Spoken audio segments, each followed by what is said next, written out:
दोस्तों नमस्कार।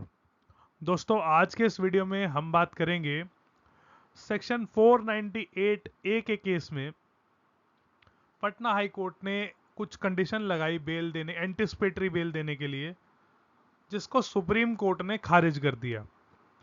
तो हम एंटिसिपेटरी बेल की जो लॉ है उसको आज हम समझेंगे आज के इस वीडियो में जजमेंट को डिस्कस करते हुए।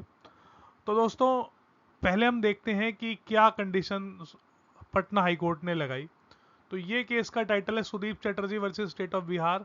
डेट ऑफ जजमेंट है 2 अगस्त 2024। इस जजमेंट का लिंक सुप्रीम कोर्ट का जो है वो मैं डिस्क्रिप्शन में डाल दूंगा। राइट, आप एक बार चेक कर लीजिए अगर आपको पूरी जजमेंट पढ़नी हो तो। ये उस जजमेंट की डिटेल्स हैं। इन केस अगर मैं ना डाल पाऊँ तो आप यहाँ से भी पढ़ सकते हैं। अगर मैं भूल जाऊँ या किसी और कारण से ना डालूं तो आप यहां से भी ये नंबर डाल के सुप्रीम कोर्ट की वेबसाइट पे पढ़ सकते हैं।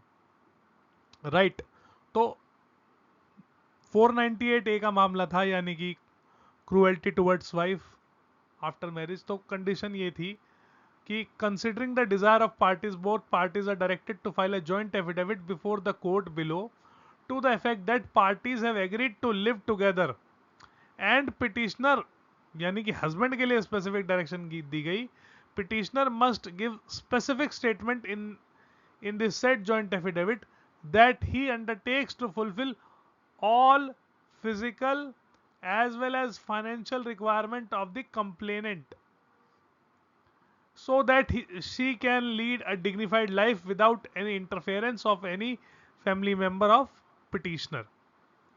यानी कि लड़की को फेवर करते हुए एक्यूज के ऊपर, यानी कि जो हस्बैंड है उसके ऊपर ये कंडीशन लगा दी कि आपको तभी मिलेगी एंटिसिपेटरी बेल जब आप ये एफिडेविट पे लिख के देंगे कि सारी उसकी फिजिकल फाइनेंशियल रिक्वायरमेंट आप पूरी करोगे।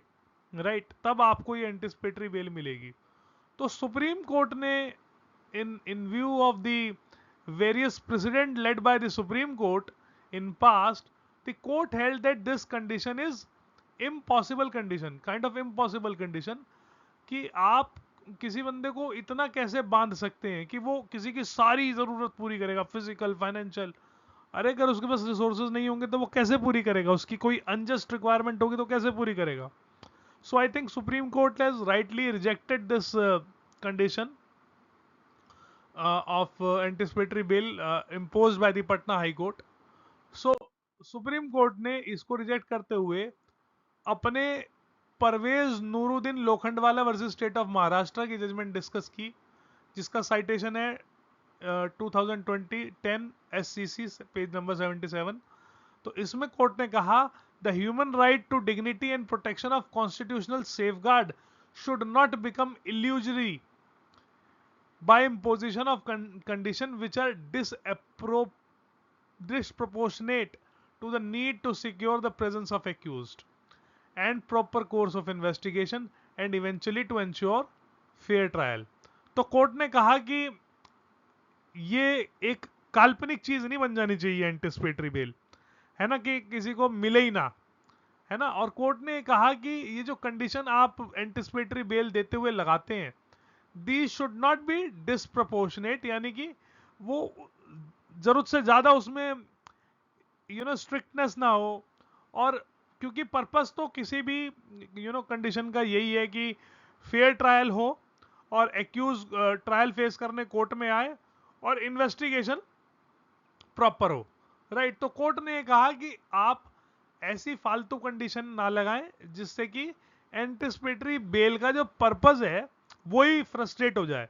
क्योंकि कोर्ट ने ये कहा कि जब लेजिस्लेचर ने ही नहीं लगा रखी कंडीशन इसमें एंटिसिपेटरी बेल देने के लिए, तो आपको भी अगर आप कंडीशन लगा रहे हैं बीइंग अ जज, then that should be fair enough. Right, उसके बाद कोर्ट ने एक और अपनी लैंडमार्क जजमेंट इसमें डिस्कस की दोस्तों, वो थी Gurbaksh Singh Sibbia versus state of Punjab की जो जजमेंट है वो डिस्कस की, जिसकी साइटेशन है 1982 SCC page number 565।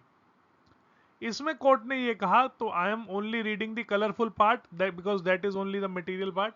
Since denial of bail amounts to deprivation of personal liberty, the court should lean against the imposition of unnecessary condition, यानी कि कोर्ट को अननेसेसरी रिस्ट्रिक्शन नहीं लगानी चाहिए on scope of section 438, specially when no such restriction has been imposed by legislature in term of that section, यानी कि जब legislature ने नहीं लगाई तो भाई साहब आप क्यों फालतू की कंडीशन लगा रहे हैं। Section 438 is procedural provision which is concerned with personal liberty of individual who is entitled to benefit of presumption of innocence।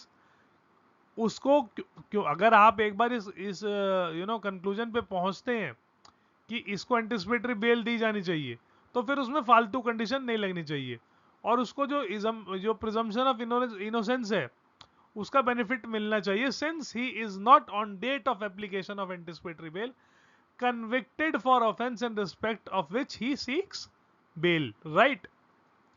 So an over generous infusion of constraint and condition which are not found in section 438 can make its provision constitutionally vulnerable, since right to personal freedom cannot be made depend on compliance with unreasonable restriction, right? तो लब्बल हुआ अब यही है कि unnecessary condition, फालतू की condition अगर आप लगाते हैं तो उस ट्रायल कोर्ट या हाई कोर्ट लगाता है तो उन कंडीशन को जो हायर कोर्ट है वो खत्म कर सकते हैं, राइट?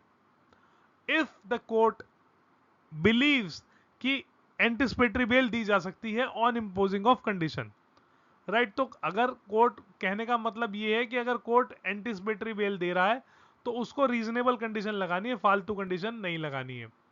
जैसे कि मेनका गांधी के केस में कोर्ट ने कहा था, in order to meet the challenge of article 21 of constitution the procedure established by law for depriving a person of liberty must be fair, just and reasonable. यानी कि अगर ये condition fair, just and reasonable नहीं होंगी तो इन conditions को खारिज किया जा सकता है। I hope this video would be useful for you. Thank you for watching.